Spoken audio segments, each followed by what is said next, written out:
এই কাসেম সিদ্দিকীকে আপনি প্রশ্ন করতে চাই, কাসেম সিদ্দিকী যদি বাপ্পের বেটা হয়ে যদি ইতরের বাচ্চা না হবে, তাহলে তুমি কলকাতার বুকে রাজপথে জনগণের সামনে তুমি বলেছিলে তৃণমূল যারা করে, তৃণমূল মানেই চোর চোর চোর চোর, চিৎকার করে বলেছিলে, জনগণের থেকে আওয়াজ নিয়েছিলে। তারপরে তুমি কি বলেছিলে? যারা তৃণমূল করে তাদের জানাজা করা যাবে না। আর আজ তুমি যখন নওশাদ সিদ্দিকী দল করলো, তখন এই তোহা সিদ্দিকী বলেছিল আমাদের বংশে কোনো কেউ রাজনীতি করে না, আমরা পীরের আওলাদ, আমরা ধর্মকর্ম নিয়ে থাকি, আমরা কেন রাজনীতি করব, এই তোহা সিদ্দিকী বলেছিল।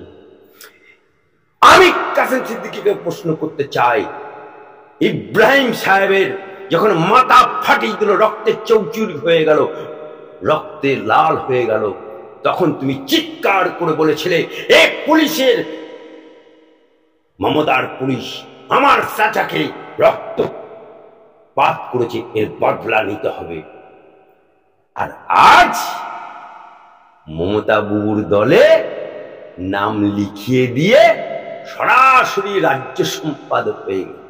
তাই তো হুগলি জেলার তৃণমূলের সভাপতি ঢোক গিলতে গিলতে গোয়েনি বাবু বলেছে দল নিয়েছে কি করব। আর বিজেপির জেলা সভাপতি হুগলি জেলার সে বলছে তুষণের রাজনীতি করছে। তাই সিদ্দিকী বংশ আজকে যে ভরংটা ছিল, যে গোমরটা ছিল, শুরুয়াত করেছিল তোহা সিদ্দিকী, আর শেষ করবে এই কাসেম সিদ্দিকী নামক ধ্বজভঙ্গ লোক।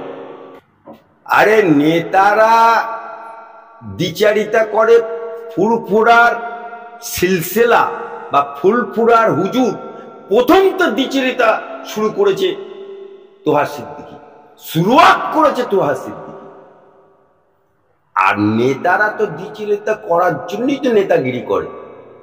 নেতা অপরদিকে নেতা, আপনি একটা নেতাকে দেখাতে পারবেন যে সহি আছে? মমতা ব্যানার্জি নিজে, আজকে মমতার সরকারে একটা নেতা আমাকে দেখা, একটা ওয়ান পিস ফ্রেশ আছে?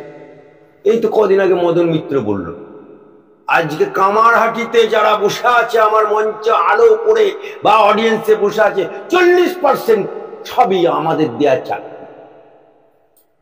তাহলে ভেজাল, ভেজাল মাল ঢুকে গেছে।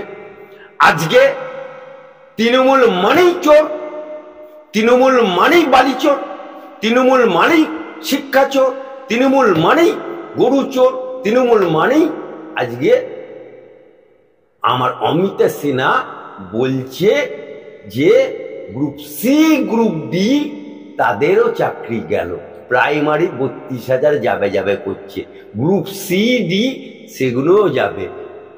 ঠগবাজতে তৃণমূলের গা উজাড় হয়ে যাবে।